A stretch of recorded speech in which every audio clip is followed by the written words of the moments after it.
got a lot of shine. Running up the number, that's a lot of crime. Try to take it from me, must be out your mind. Lot of sun, smoky in the air, that's a lot of pine. Pockets running over with the dollar sign. Try to take it from me, yeah. Big time, big time, big time, big time.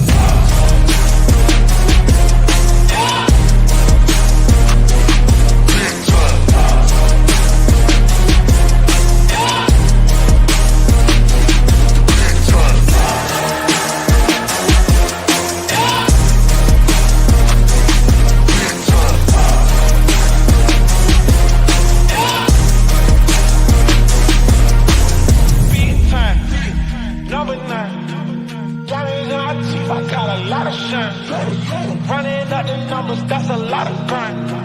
Try and take it from me, must be out your mind. Lot of sun, smoky in the air, that's a lot of crime. It's running over with the dollar sign. Try and take it from me. Big time.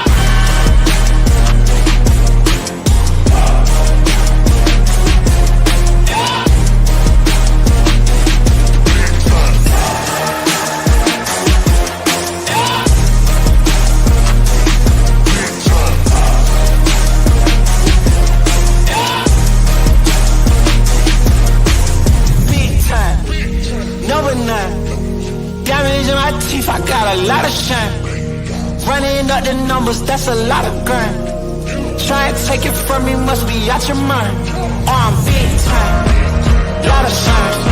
Smoky in the air, that's a lot of pine. Pockets running over with the dollar sign.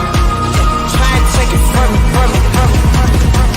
Big time, number 9. Got it in my teeth, I got a lot of shine. Running up the numbers, that's a lot of grind. Try and take it from me, must be out your mind. And what's up, everybody? Welcome to a Tuesday edition of the Ysn Power Hour. DJ Yoakley, Donnie Riccatelli, and do you hear that? Do you I hear something. What is that noise? I'm not sure. Hey, it's Mike Ackleson, everyone. Hi, Mike. Hi guys, how are you? We're doing well. How are you? Doing awesome. I'm all right, man. I can't complain. Oh, I know why you're all right, and I know why I'm all right. We'll get to that a little bit later. But first, it is what happened this day in sports history, and we got a twofer for you today. In 1999, Donnie Riccatelli, did you know this? College football, the first BCS national championship in Sun Devil Stadium, Tempe, Arizona.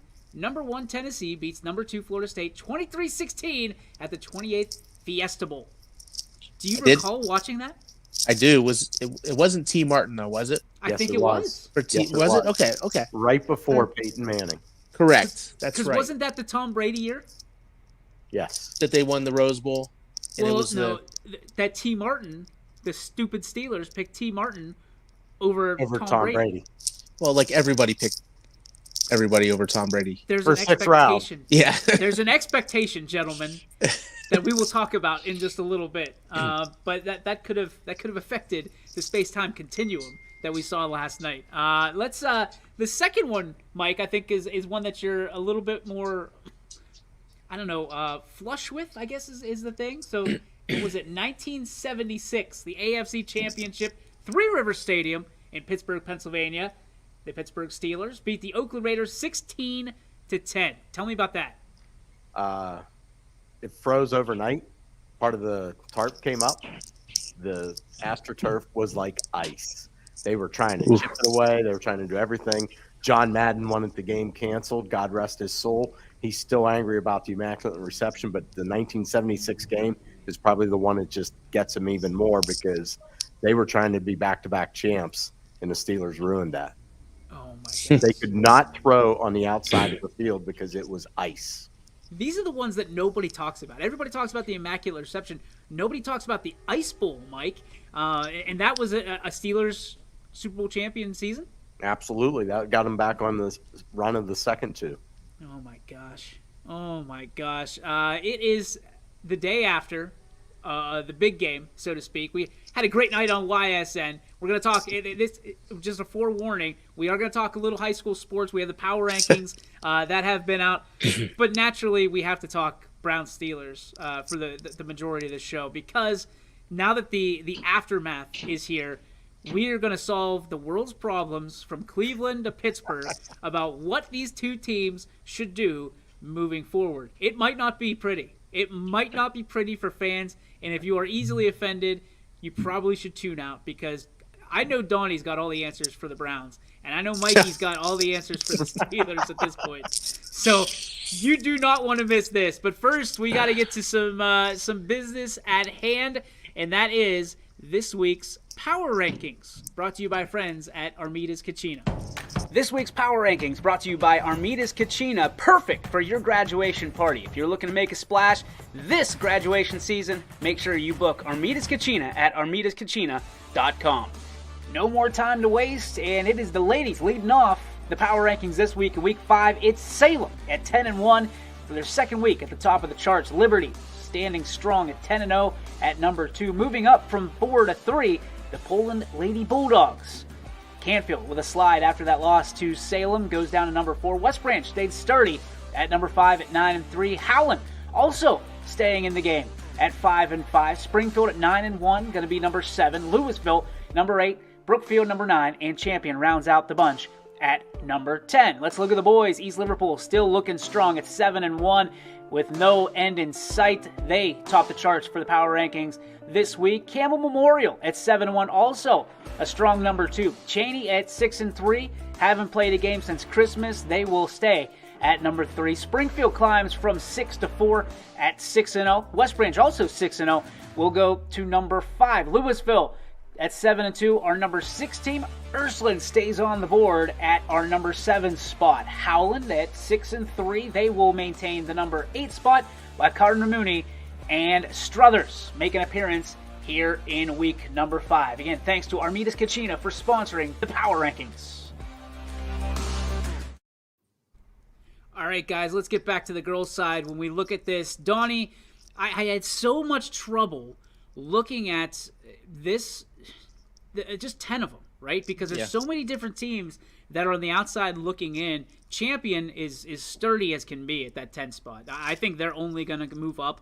The only one that I think should be ranked higher is Springfield. They're sitting there at 9-1, and I think they're out to prove people wrong, but they just cannot climb that board because of the 6 teams ahead of them. Howland, even with a loss last week, able to stay positioned at the 6th spot instead of sliding further down the charts. Why is it so hard to crack the top 5, do you think, in the girls' side of things? It's simply because of the 5 names that are up there. I mean, you look at Salem.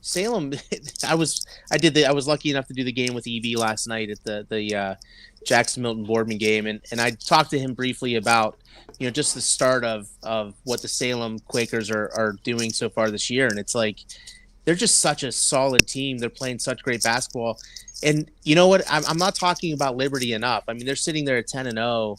And they have 3 girls that can score in the 20s every night, and they're putting up monstrous points, and their defense is coming along as well.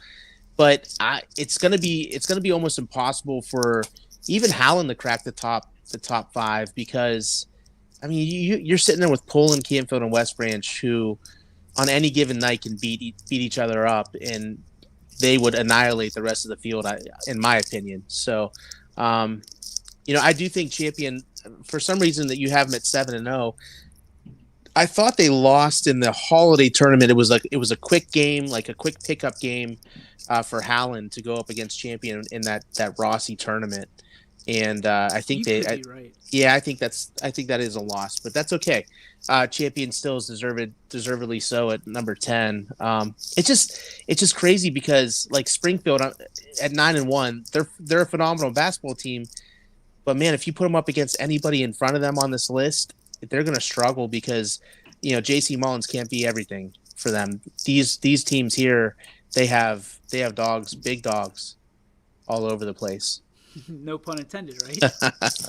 When you look at it, Springfield and Louisville was the one that could have went either way. Yeah. When it was Springfield got, I think, 3 more points from our voters than Louisville did. But I think that's just out of familiarity Yeah. with Springfield, because some of these teams that Louisville has taken on, my goodness. I mean, they have the same with Canfield and the same with Howard. They have monster schedules that they're taking on. Not to take anything away from Salem or Liberty or Poland, because they have their own monsters in their closet that they have to utilize. But when you look at Springfield, obviously a 9-1 record stands out to you. It jumps off the page, right? The same as Salem's 10-1, the same as Liberty's 10-0. We've taken so much heat in the last 3 hours about Liberty not being number one, but you have to look at the status, who they've played and where they've been. Salem beating Canfield by 1 point, 32-31. Yep.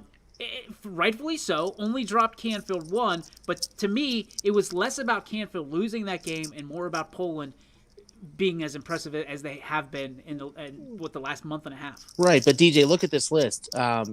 Look who Salem has beat on this list. Who has Liberty beat on this list? Sure. You know what I mean? It's Salem beat Poland. Salem beat Canfield. Salem beat West Branch. Salem beat Howland. You know, so Liberty did not. Who they beat? Brookfield. I believe so. Yeah. So they beat number 9. Salem beat the top 5. You know, I mean that's where you have to look at things, and people can argue all they want, and again, Liberty is a phenomenal team. Deidre Watson is one of the best kept secrets in this entire area. She's a phenomenal basketball coach and gets her kids playing at the highest level, which is not easy. Listen, coaching high school girls, I was talking to EB about it last night. They are not easy to coach. They have drama just because they're high school girls. I mean, it's so different yelling at a girl versus yelling at a boy. A girl takes it to heart, and then you have to try to figure out how to smooth things around it and get past it. Where you yell at a boy, he channels it and turns it into some anger. You know what I mean? So these girls at Salem, they get after each other at practice more so than they do in games against opponents. So I mean they beat each other up just so they know they can take it. You know, so let's chip over to the boys real quick. As Mike, I know you're familiar with it. You spent decades here in the Valley covering teams like East Liverpool. The Potters are back, my friend, and they are at 7-1. They've played some fierce competition, and they have rolled through nearly everybody to top our polls at number 1. What do you remember most about the Potters and the Potter Fieldhouse? The big thing I remember, 1, that's a tough place to play, but 2, the Potters are always very athletic. They can stretch the floor, they can compact the floor, they can adapt several ways to play a game, and they can beat you inside, they can beat you outside. And that's the one thing I remember about them is they're never out of a game just because they can do what they want at a certain time. Nate Conley in his 12th year at the helm for East Liverpool, played for the Potters, now coaching the Potters. He says that the team's averaging about 6 dunks a game. So you talk about athleticism, Mikey. That's exactly what you're talking about, is living above the rim. That's what East Liverpool does so well. But they can also, like you said, they can beat you from the outside, but their defense has been outstanding. So that's why the Potters are at the top of our poll. And the first ever unanimous pick across the board for anybody to top the polls, boys or girls. So congratulations to Coach Conley and the Potters. Campbell Memorial, I want to say they came out of nowhere, but they have climbed the charts, and it's seemingly stuck on number 2 unless something happens to East Liverpool, because I feel like these two teams are on a collision course at some point, hopefully. I'm not sure if it's even feasible, Donnie. I don't have the divisions in front of me. I don't know if they live in that same spot. I think Camel might be a Division 3. I believe Camel's Division 3, East Liverpool's 2, correct?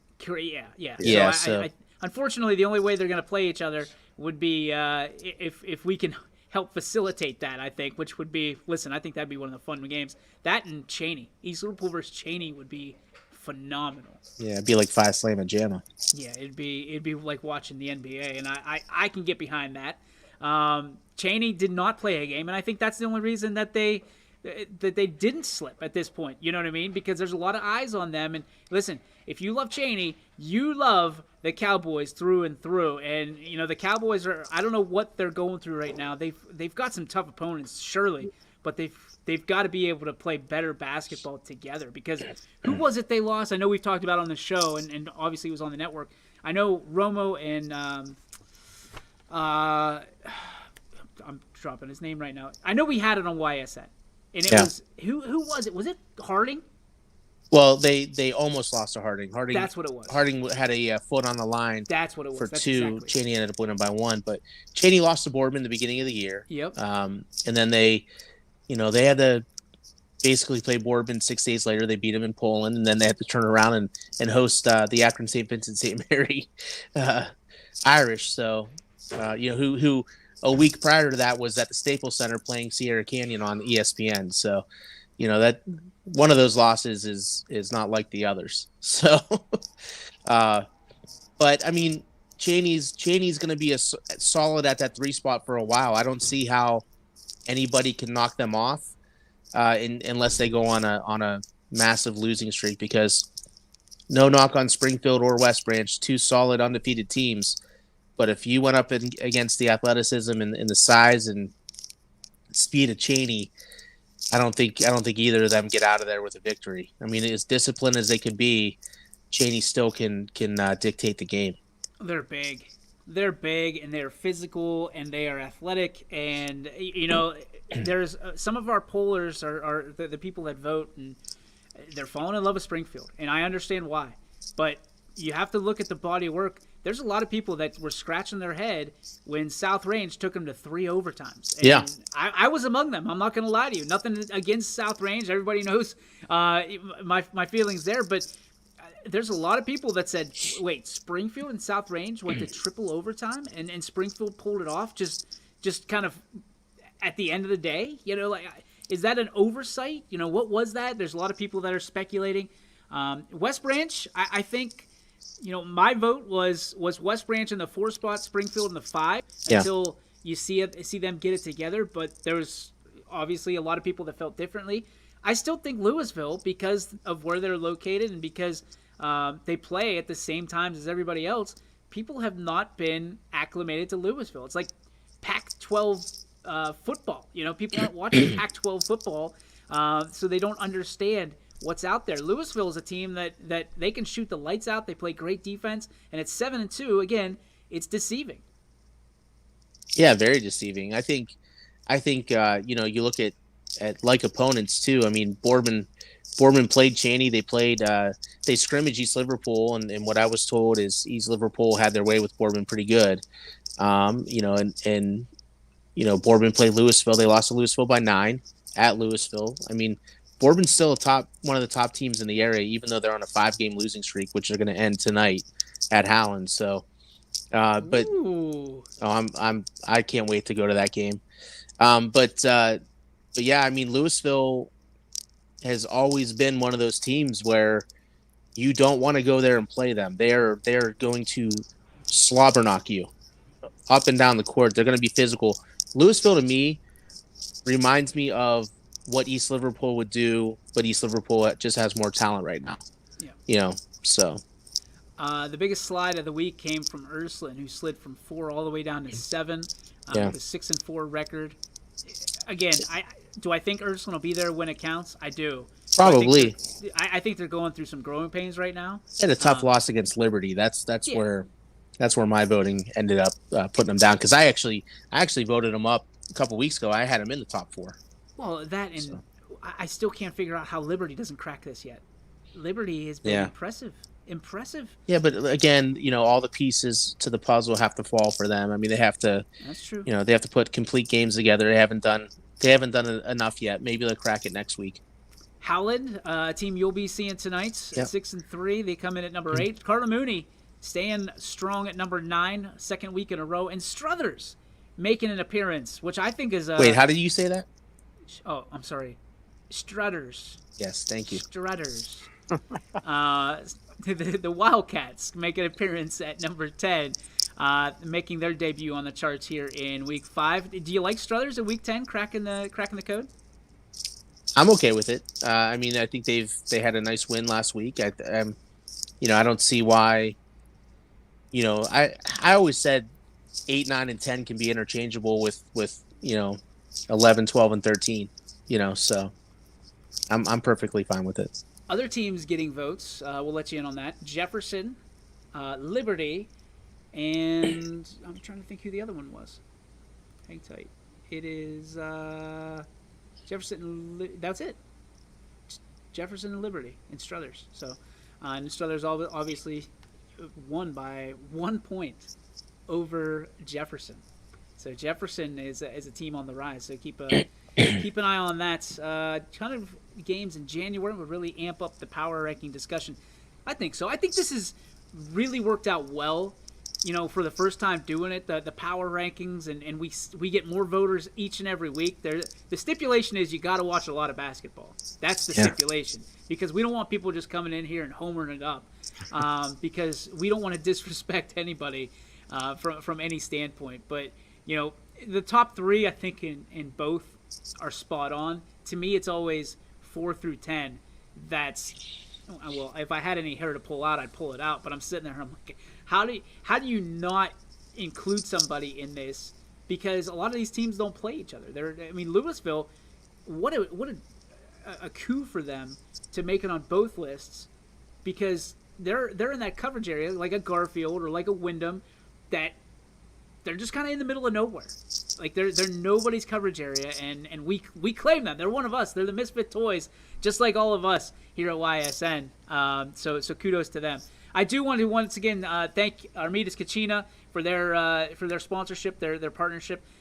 Book your graduation parties today, because if you're looking for a splash, the perfect graduation situation, home graduation parties, or any outdoor setting, the most amazing, unique foods, including their famous stuffed hot peppers. Oh my gosh. Donnie, I got the peppers. Making me hungry. Making me hungry. Come on. So if that's making you salivate like it is us, you need to contact Armidas Kachina today. Tell them YSN sent you. You can go to armidaskachina.com. On Facebook, you can find them there. On Twitter, or you can just go ahead and call 330-787-1932. I think Armidas Kachina needs to follow us every week for football next season. There we go. We're working on it. There's a little thing we do every Friday night that you might know about called the Audible Call that some guy hosts. And we've been trying this we tried it last year. Obviously, we're battling this COVID situation because food trucks are very tough, because now food trucks are actually going to games and are doing that. We want to do a food truck every week at YSN headquarters. So to make it a true tailgating atmosphere, and we'll do a feature on them. Part of a partnership, hopefully. So Armidas Kachina will be the first one we reach out to, because their food truck's amazing. Mark is a good friend and is a proud supporter of YSN. So looking forward to that. And again, thank you. The first ever Power Rankings sponsored by Armidas Kachina, and I know he loves it.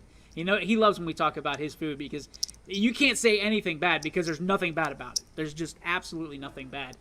We can easily Omaha to him. Oh, yeah. In the food truck.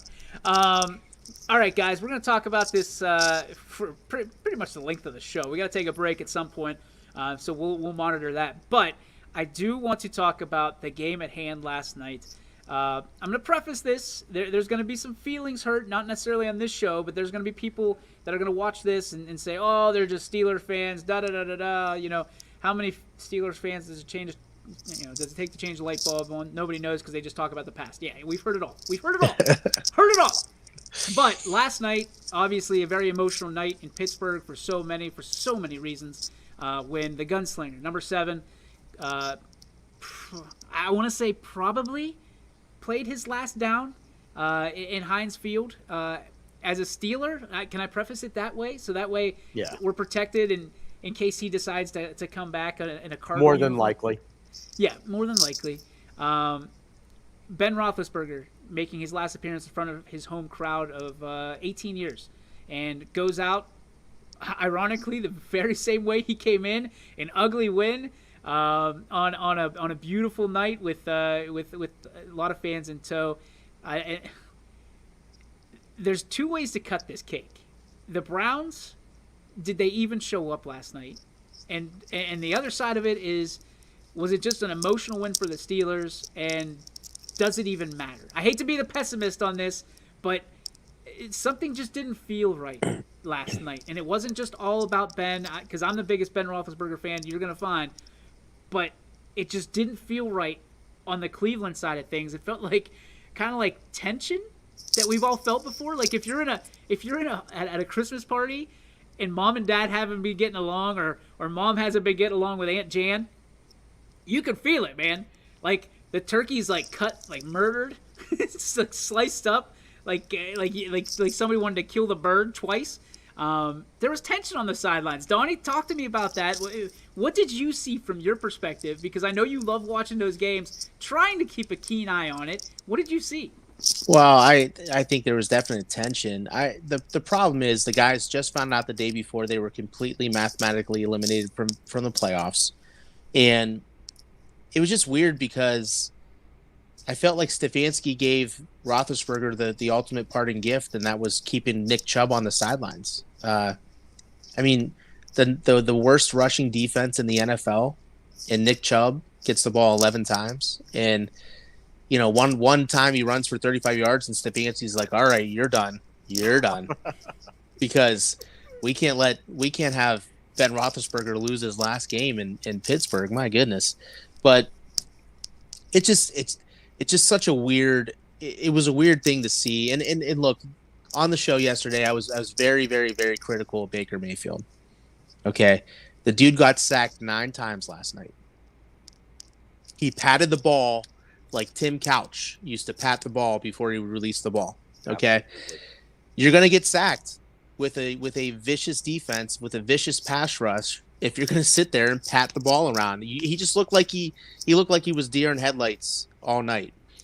You know, and the thing is he a bad quarterback? You know, because after the show, I kept thinking to myself, well, you know, he is really, really injured. You know, he has a terrible heel injury that nobody talks about because of the labrum thing going on. And, you know, what did he do before all that? You know, last year he led them to the playoffs. So maybe he isn't as bad as I portrayed him to be. Maybe he isn't as bad as a lot of people think he is. He played awful last night. Absolutely awful. Right? Is this 2 weeks in a row? Well, 2 weeks in a row where he was underthrowing, overthrowing, the batted balls, like the balls getting batted down. He had, at one point, there were 4 batted balls to 1 completion for Baker Mayfield. I mean, it was a poor showing. Let's just say that. But can you blame him for the batted? I heard this argument on the Fan this morning. The batted balls. Cam Hayward always gets batted balls. Doesn't matter if the quarterback's 6'5" or 5'5". You're gonna get you. To me, a quarterback can't be held accountable for batted balls. For bad throws, yes, but for batted balls, a lot of that's on alignment. Because you're taught one of the first things you're taught as a lineman is when a defensive lineman's hands go up, you do what? Chuck. You got to push, yeah. So, but the thing is, though, too, Deej, if you look at the successful quarterbacks in the NFL, like a Mahomes, or, you know, even Lamar Jackson changes his throwing motion, changes his style. If you see that defensive lineman's going to be over the top, you got to figure out a way to sidearm or, you know, Bernie Kosar, that bad boy. But honestly, it just, I don't know. Nothing seemed right. I mean, Cleveland's defense actually did show up pretty good for the most part. You know, I thought they played pretty well until the end. But nothing seemed right at all. It seemed like everybody was like auditioning, you know. Do you feel they were deflated going into that game? I do. What I thought they came out with no emotion. Yeah, and that's the thing. You're playing the Steelers, and you're supposed to be renewing this rivalry. And the ultimate thing you could say to yourself is, well, we didn't make the playoffs. This needs to be our Super Bowl. Let's beat the Steelers on Ben's last night in Heinz Field. You know what I mean? And you know, it's just maybe 20, 25, 30% of them said, yeah, let's do that. And the other ones were like, yeah, whatever. I'm not hurting myself. You know I'm not making it to the postseason. Let's get these next 2 weeks out of control so I can go to Punta Cana and relax for a little bit. But Yeah, But I think for sure deflation. but that still doesn't explain to me how you have a rookie right tackle and Yeah. you didn't give him help till after he had been sacked 4 times by TJ Watt. Like that Yeah, made I mean no Hudson, sense to me. who first of all is not even a normal starter, not let alone a rookie. He didn't start the season, so Hudson had a humongous task at hand, and for them not to double team, how about this? And then kudos to Pittsburgh for saying, you know what, we know Myles Garrett has a groin injury, we're not doubling him either, and that allowed them to keep Ben pretty much, upright most of the game. Yeah, I think he was sacked once by Clowney. Yeah, Clowney would, right at the 1 yard line, which but still, it's just, hats off to the Steelers organization. As a diehard Browns fan, I have always respected the Steelers organization because it's not just Ben Roethlisberger. They have a team around him. They have a defense that I can't believe that defense is the worst rushing defense in the league. I mean, that doesn't make any sense to me with what they have up front and their linebackers. But yeah, they always find a way. Like look, I woke up this morning telling myself, I'm so glad I'm not going to see Ben Roethlisberger anymore. But somehow, some way, Pittsburgh, because of the organization that they are, they're going to find somebody. They're going to find the right fit for them, and that guy's going to be successful.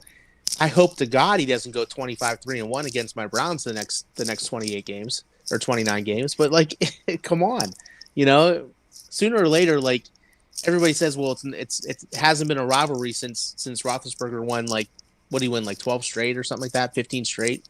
They said it hasn't been a rivalry since, and honestly, I feel like Pittsburgh's rivalry right now is the Ravens. I think Cleveland is trying to fight back and claw back into that rivalry with the Steelers. I think their rivalry right now is basically with Cincinnati, which is crazy because it should be Browns Steelers all day. I think Big Brother just got tired of hearing it. I sat here for a year and we heard it and we saw all the Big Ben memes on with him and Pouncey on the bench. And buddy, I enjoyed those memes. I know you did.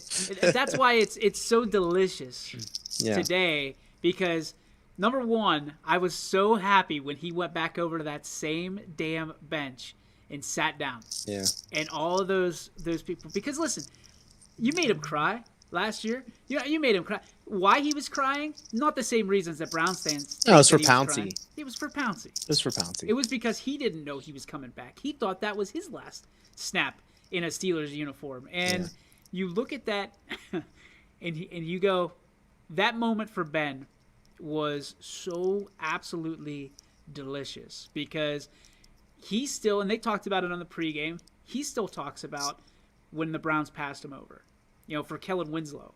And a story comes out today or recently. Amo, I'll give him credit because he shared the story with me this morning about how the Browns wanted to draft Ben Roethlisberger, but Kellen Winslow was number 1 on their board. And, and then it got into the discussion of, well, if we would have drafted Ben Roethlisberger, we would have had this and that. And that's not even close to the case. Because the organization is nowhere near the organization of the Steelers.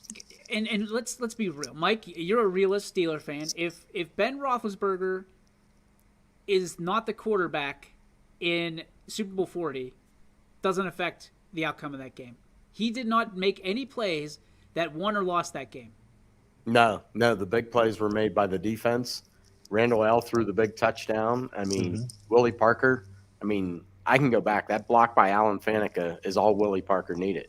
And you remember that. It's the longest run in Super Bowl history still. And Ben was a non-factor. Now, go back to the win against Arizona in the Super Bowl. You could have easily handed that MVP to Holmes, James Harrison, or Ben. Yep. Ben's final drive was fantastic. I mean, that's what I'll remember him for. In and out of the pocket, moving. He avoided tacklers. One guy wasn't going to take him down at that time. Now, one guy today, yes, does take Ben down because he can't move like he used to. A strong sneeze takes him down. But I look at that throw, and I remember people going, they thought the Cardinals were going to pick it. That was just over the outreached hands of the DB. And Holmes just, everybody's like, the catch. That throw was perfect in that. Yeah, the catch was pretty damn good too. Yeah. Pretty damn good. But I think people remember things the way they want to remember them, right? So when you look at it, somebody asked me, what would it be like if the Browns would have drafted Ben? And I said he would just be a longer name on that list of jerseys or nameplates on that jersey on some, because he didn't make the team in his early days. Ben Roethlisberger became the gunslinger later on in his career. That's who he's become. That's who he's had to become, because we've had running backs like Rashard Mendenhall and Amos Zaraway and people like that you look at. We don't always get Najee Harris's 133 yards of rushing every night. That's the biggest. That's his debut. That's his coming out party, and that's what Browns fans get to see for the next 3 to 4 years. You get T.J. Watt and you get Najee Harris. That's the face of the franchise. So everybody that thinks that, and Don, you might be right. They might find a quarterback, but anybody who, and I think Mike, you said it best. Your son has only known Ben Roethlisberger as a quarterback for his entire life. Yeah, and here's what's funny now. I know people harp on me here, always going back to, I grew up in the Bradshaw, the Steel Curtain area. So those were my guys. Well, that window between Bradshaw and Ben is filled with a lot of guys that were under center. Bobby Brister, Neil O'Donnell, David Woodley, Cordell Stewart. Yeah. You can go through a list of them, and you're like sitting there going, oh, boy, are they going to get another quarterback like that right out of the gate? I don't know that they are. And they have a lot of question marks that I think need to be answered before you get another franchise quarterback. That offensive line needs reconstructed. They said it on the air today. They said, and I'll give credit 93.7 as I was listening to it during a meeting, and they said that the foundation nowadays in a draft is your line, your tight ends, your defense, and when you're building a house, the last thing to go on is the roof. And the quarterbacks are the roof of a franchise now, because quarterbacks, unfortunately, and I will argue this all day, but I keep hearing it, so there's got to be some truth to it, by people a lot smarter than I am. Quarterbacks are a dime a dozen, they say. And it goes with what I said the other day, and I said Ben Roethlisberger will be among the last franchise quarterbacks that you will ever see. He could be. And, I look at this, and this was the first time I've seen it in my 57 years here on the earth, that a Steeler got to go out on top at home. No other Steeler has ever taken a victory lap. Polamalu loved him to death, right? He was forced into retirement. Same with Hines Ward. Bettis did get his farewell tour, but his ended in Detroit. There wasn't that final, when I saw him going up to the fans last night, I was like, and I'm not going to lie, I had tears in my eyes, because you're sitting there, you're like, this is special. And if you look back in Pittsburgh sports history, give me another athlete that got that almost walk-off win like that. And the only guy that comes close is Mario Lemieux in 1997, but he came back out of retirement. Derek Jeter, maybe? Jeter, no, Pittsburgh. Yankees, but I'm saying Pittsburgh. The Yankee, yes, Jeter did get that. But a lot of athletes don't get that walk-off because the career Father Time is undefeated. Mm-hmm. Father Time has never lost that. And you look at that and you're thinking to yourself, well, then Dan Marino Dan Marino really didn't get that down in Miami. They struggled at the end of his career. John Elway didn't get to retire and make that lap at Denver, although he was a two-time Super Bowl champion. By the way, that was Ben's hero. That's the thing I look at. That is a special moment for anybody that gets to see that. And I can go back, and Ricks, I'm sure you can remember back to when the Browns came back in 1999. Yeah. Everybody, get the quarterback. Did they take the right quarterback?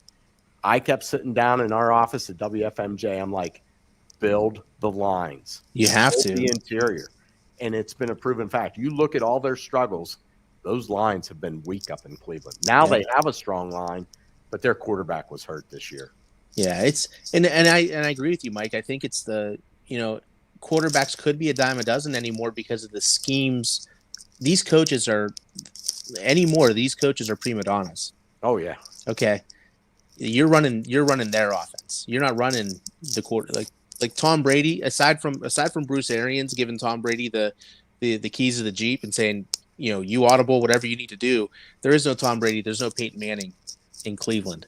You know what I mean? So he's gonna want them to run what he wants to run, and I think that was another thing last night. They even asked him at halftime, coming out of halftime, what's wrong with Nick Chubb?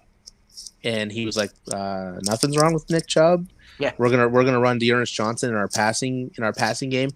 You know what I mean? But like, it was just so, I don't know. I think the egos of the two, they got to figure themselves out. They got to say, okay, well, somebody needs to take a back seat to somebody, because it's just not jiving with the two of them right now. Because it was almost like he was mad at Baker and said, I'm gonna have that Pittsburgh defensive front annihilate you all night. Wow. I would hate to think that he did that, but I know this. If I was game planning for Cleveland last night, Nick Chubb would have touched that ball 35 times. At least. We're going to talk after the break about which Cleveland team is the real Cleveland team. Please stand up. Please stand up. Is it going to be the team from last year that was, as many Browns fans confess, just a play away from going to the Super Bowl? Or was it this year's Browns team, to which there was so much internal just friction throughout the year with Odell Beckham and his dad and Baker and his wife and Stefanski? How does one drop from being a Super Bowl contender with a coach of the year to this? And I can't wait to talk about this. I know you can't, and I'm gonna also preface it and introduce: is Kevin Stefanski the problem, or is he the solution? We're gonna talk about that when we come back on the Ysn Power Hour, brought to you by these great supporters. Every customer has a story, and at Greenwood Chevrolet, we are committed to making sure it ends with you in the right vehicle. I get to be part of somebody's adventure, whether it's buying a car for the first time, helping them get approved, or finding the perfect car for their budget. I'm proud that people trust me with their finances. They trust me to take care of them, and they trust me with their story. I'm Tracy, and I'm ready to go the extra mile for you, only at Greenwood Chevrolet. Working with your family can be stressful at times, but because they're family, you know that you're going to get a loving, honest answer, even when things don't make sense, to any problem. Dealing with Medicare can be confusing and overwhelming. That's why here at Myers Family Insurance, we do our best to give you honest and caring answers to all of your questions. Family, like Medicare, isn't always perfect, but when you put others first, the results can be amazing. For all your Medicare needs, call Myers Family Insurance.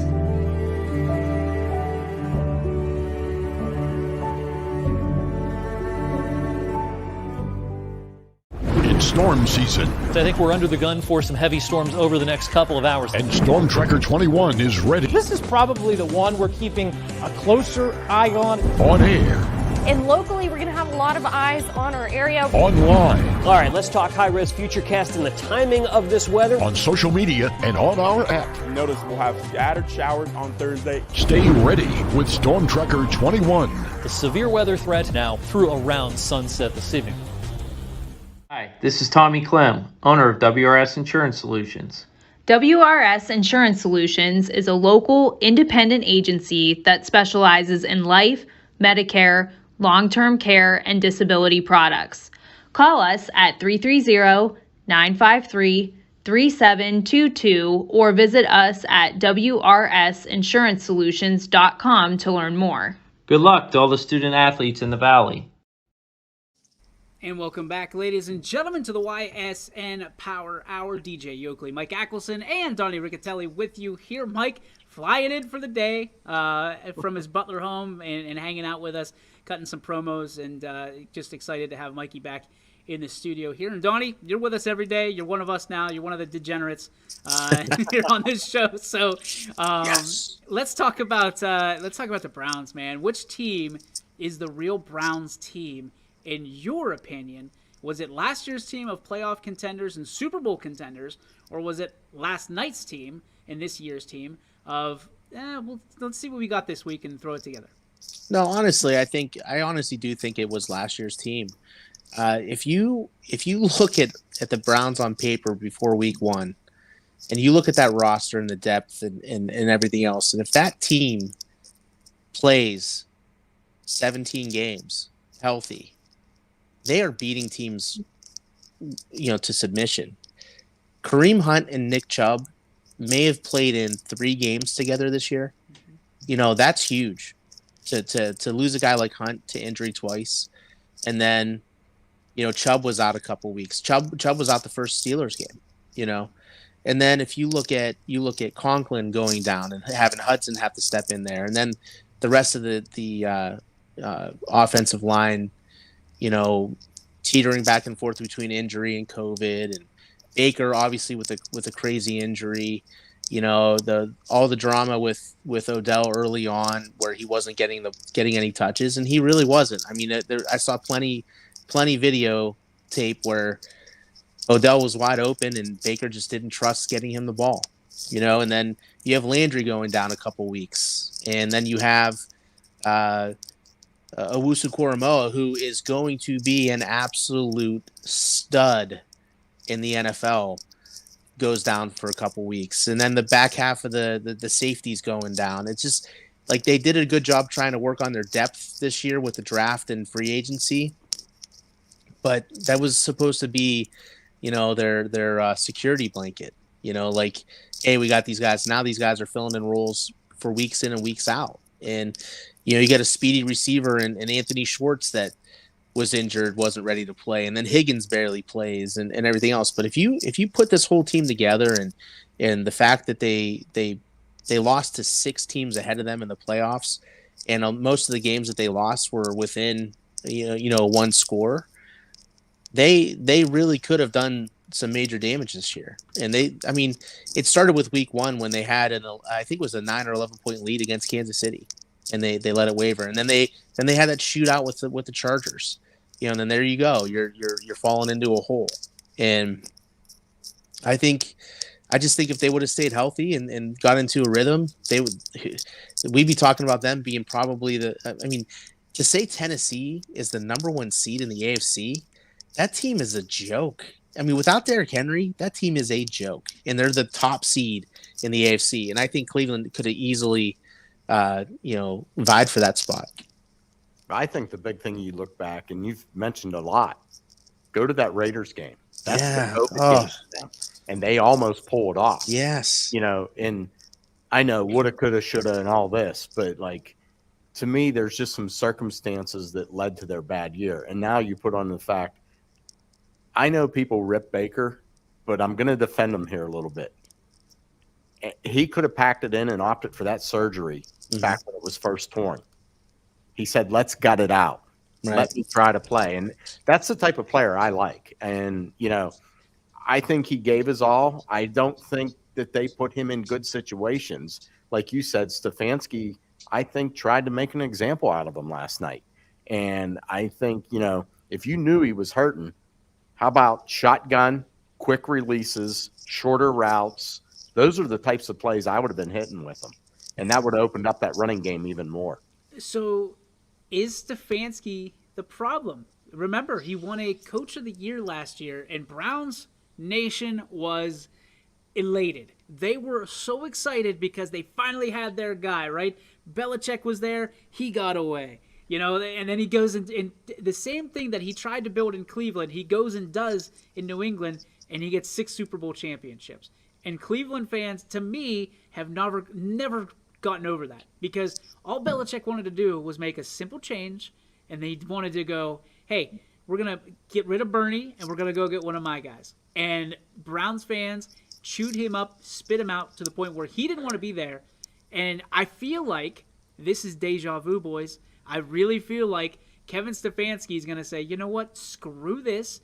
I can go somewhere else and build a team the same way we built the Browns, and build it my way, have my quarterback that I want, and we're going to go win a Super Bowl championship. And I still feel, I said it yesterday, and I'll stand by it today, even after 2 poor showings, that Baker Mayfield could go anywhere else, start over fresh, and be a franchise quarterback. I know I already said that there aren't many left, but be a limited franchise quarterback for that team for the next 10 years. I don't think Baker Mayfield's bad. I think injury does have a lot to do with his performance, but is Kevin Stefanski the problem, being that he didn't flex his muscles a little bit and say, you're benched, you're out, go get the surgery, get back and healthy, or did he already lose control of the team? Donnie? I mean, I'm gonna credit this to a sophomore slump for Stefanski. Second, like gung ho, first year coach, making all the right moves, everything else, and then we're right out of the gate we're questioning everything he's done.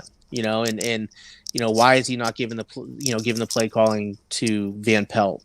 Well, Van Pelt had to call the plays against the Raiders, and he didn't do a good job calling the plays against the Raiders. So it's like, okay, well, this is why, right?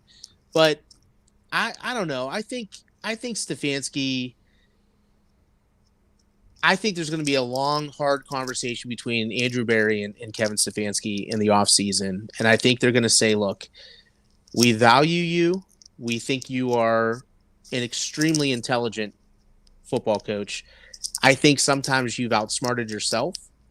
And I think maybe you need to relinquish some of your duties so you can focus more on the task at hand. I think again, I think injury played a huge part in everything that they had to do this year. And Baker being injured, he's probably a lot more injured than we can even imagine. Like a torn labrum in my left shoulder right now, I wouldn't be able to even cough or sneeze. You know what I mean? And he's out there getting sacked 9 times last night. He's out there trying to throw, the perfect out pass, and he can't. I mean, that's got to make a huge amount of strain on anything you do, because you're moving your upper body and your labrum's moving with it.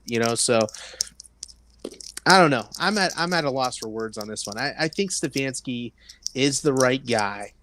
I just think he just outsmarted himself at times and probably did too much and then realized, man, I probably shouldn't have done so much and probably should have let Baker be a game manager because I have the running attack like no other. So I don't know. There was an absurd amount of drops last night. That's the one thing I did notice. And Hooper. I couldn't believe. Did you watch the Peyton and Eli one? No, okay. I can't. Listen, I stopped watching that after Marshawn Lynch was on it the whole week. I was like, this is a joke. So they lined up Hooper in the backfield. And Peyton kept saying, where's Chubb? Where's Chubb? Like at some point, he's got to be hurt. And they lined up Hooper in the backfield. And Peyton, because he still is that competitive quarterback, sure. Right? And he's watching it as a competitive quarterback, and it's fun to watch for me because that's the way that I think at least in my mind, I watch football, right? Like I look at it and I go, okay, this makes sense. This makes sense, even though I've never played in the NFL. So when he's asking the same questions I am, I'm sitting there and I'm like, all right, maybe I'm not crazy. So he's cracking jokes. He's like, oh, that'll scare the Steelers. Put Austin Hooper in the backfield and run a draw with Austin Hooper, who can't catch the ball. Right. So let me ask you this question before we get to our Joe Dickey Electric. What's your spark? In your opinion, what comes first, a new coach or a new quarterback?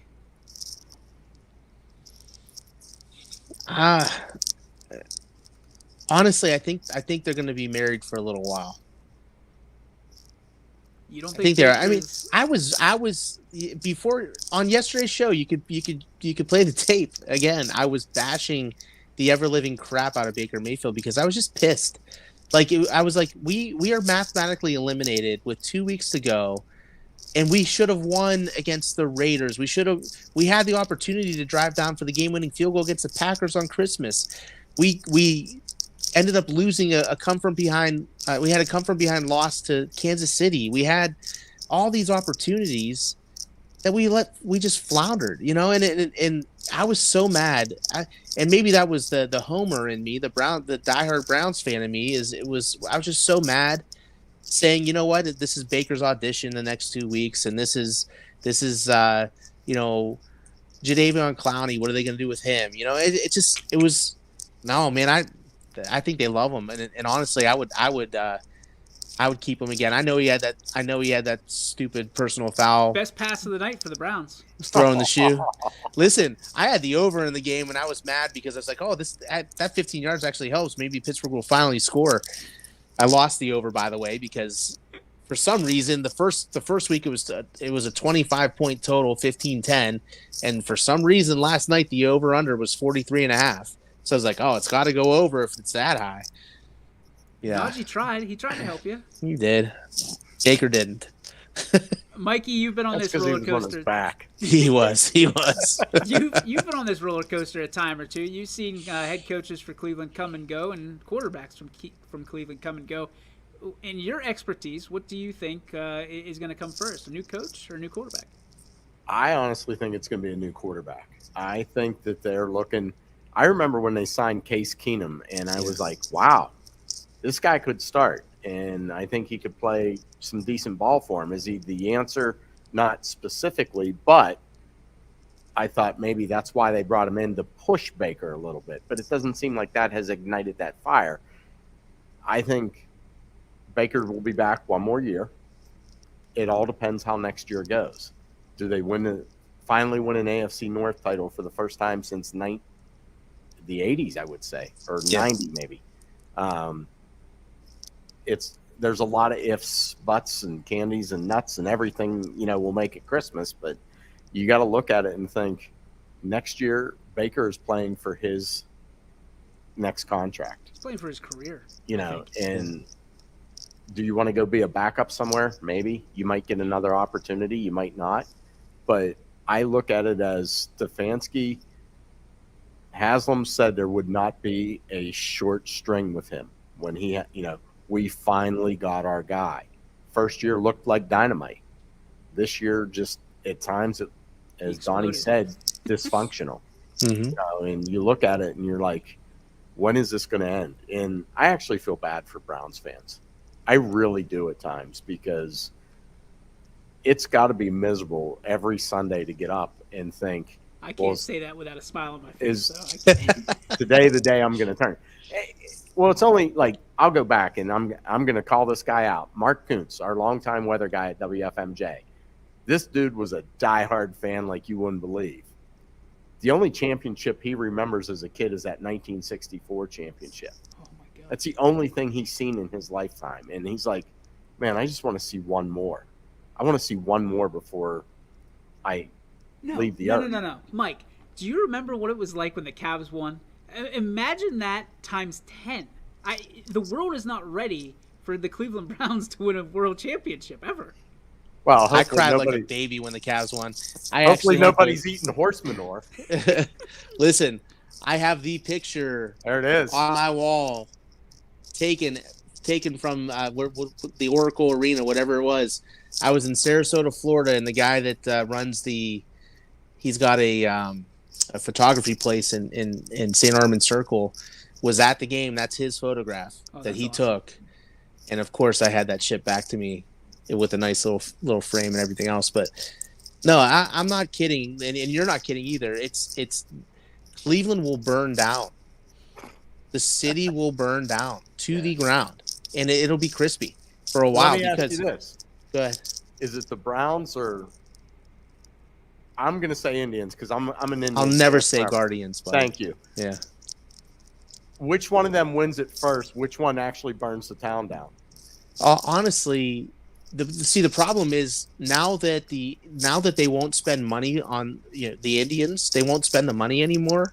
It's going to have to be the Browns. Okay. Because it's weird. Like the Browns are close now. Their depth. Listen, I know you're tilting that head sideways a little bit, Deej. They're closer than they've been in a very long time. They have so much depth now, and that's what Cleveland always lacked. They would go from having a decent starter on the offensive line to, hey, we just picked this guy up. He just came off of Philadelphia's practice squad. We just picked him up. And that guy would start the very next Sunday because so and so was down. Now you have depth everywhere, that you can build off of now. You can add that in the draft. You can add it in free agency again, and I was talking to somebody the other day and I kept thinking to myself, when you ask the question about the quarterback or the coach, I have a very weird feeling that the only place Baker Mayfield will end up with next would be like the New Orleans Saints. No, I think Mike, we talked about it yesterday. I think he'd be a perfect Steeler quarterback. No way. No, seriously. Blue collar guy, blue collar town, bring the lunch pail. I'm going to do everything I can. Hey, it's not pretty. And trust me, throughout Ben's 18 years, there was a lot of games that weren't pretty, and he was a game manager early. Yeah. But they found a way to win. Oh, God. There was always that play. What was that college football game where the two guys were hawking in each other's mouths? Oh, God. That'd be like TJ Watt and Baker Mayfield. They'd be hyping each other up before the game. What was that game? What was that movie called? It was like late 90s, early 2000s. They were steroid junkies, and they would just hawk. They would get all fired up, and it was so gross. Hey, let's get to our last part of the show here before we lose any more viewers with Hawker. Crescendo right there. We Hawker.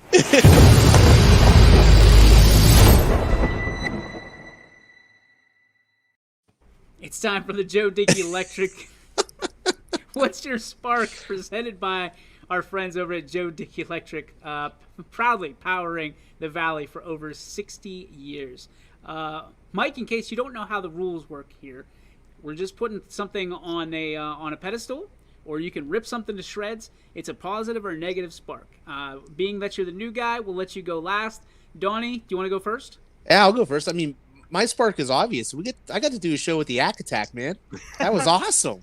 That was awesome to do that. I mean, Mike, you've been a staple in our community for years, and I can't tell you how much we appreciate the coverage that you've given for all those years, and so awesome that you get to do the audible call with YSN. And Deej, you've picked up a good one, buddy.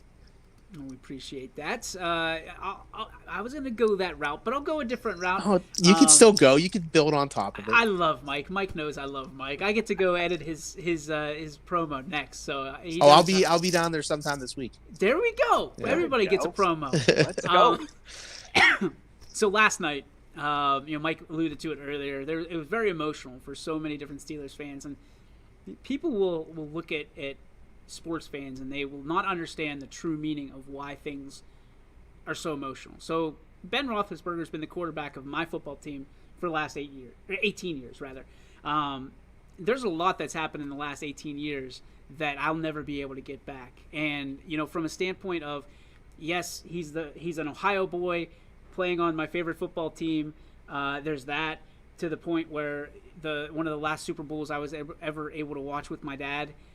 We were both cheering for the Steelers, and it was a special moment because he never saw, he didn't care enough about sports to watch Super Bowls whenever he was younger, but because I like sports, he watched the Super Bowls with me. Now he was a hybrid. He was a half Steelers, half Browns fan, because Sundays were weird at my aunt and uncle's house because they were, he was a Steelers fan and his wife was a Browns fan. And my dad was just like, he couldn't disappoint anybody, so he was right down the middle. So that was emotional for me. Roethlisberger's been the quarterback since I met my wife. Not just being married to Sarah, but meeting her. And all the things that have come along in the last 18 years. To me, you're always a different person when you turn 18, and the 18 years prior to that, as opposed to the rest of your life. The childhood years are the childhood years. Ben Roethlisberger was my quarterback for some of the best days of my entire life. And it's not that he's retiring, he's the last of those who won that Super Bowl or those Super Bowls. And it's not that the memories die with him, but you realize that quickly nothing's forever. And moments of the day yesterday, just hearing people talk about Ben Roethlisberger and knowing how special those moments are to me, that I'll have forever, but knowing that you kind of put them to bed, that is my positive spark. I'm so grateful for all the great memories that Seven provided us, whether they were at the game, whether they were away from the game, whether they're at home. I'm so grateful. So thank you, Ben Roethlisberger, for everything that you've done for me and for all of Steeler Nation. Michael? Let's get him on the show. Yeah. There we go. My spark is probably the new guy that gets the torch on that offense, and it's Najee Harris. What an outcoming party last night for him. 188 yards rushing, sets a single franchise record, passing Franco Harris that was set back in 1972, and I know it was done in 14 games. But if he runs like that every week from now on, the Steelers got something to build around, and that will be fun to watch. Will we get 18 years out of him? Definitely not. We know running backs don't last that long. But the pride he had in his eyes to make sure that he got the Steelers a win last night, that was what they all said after the game. We had to win this game for Ben. So just super stoked that I think there can be a new future for the Steelers. It'll be just using the running game now. I hope, man. I hope it's not 20 years before we find another guy like. There will never be another Ben Roethlisberger. I'm not sure I'll be here in 20 years. I hope I am. Yes, you will. You'll still be doing Audible Call. You'll still be doing all this stuff, and even more entrenched here at YSN. That's gonna do it for our show. I know we went in a little overtime. I got to cut down the intro because we're actually having meaningful conversations. The 9-minute intro? What? Leave it alone, man. It's to build our viewership. Yeah. I'm going to have to do another one because it's just too long. On behalf of Donnie Riccatelli, our special guest today, Mr. Mike Ackelson, my name is DJ Yoakley. That's going to do it for our show. Tune in tomorrow, 3 to 4. You know who's going to be here? Scotty Mincher. Scotty. I bet he's got something to say about the Browns. Hopefully he's calmed down. We'll see you tomorrow. Have a great day, everybody. YSN thanks you for watching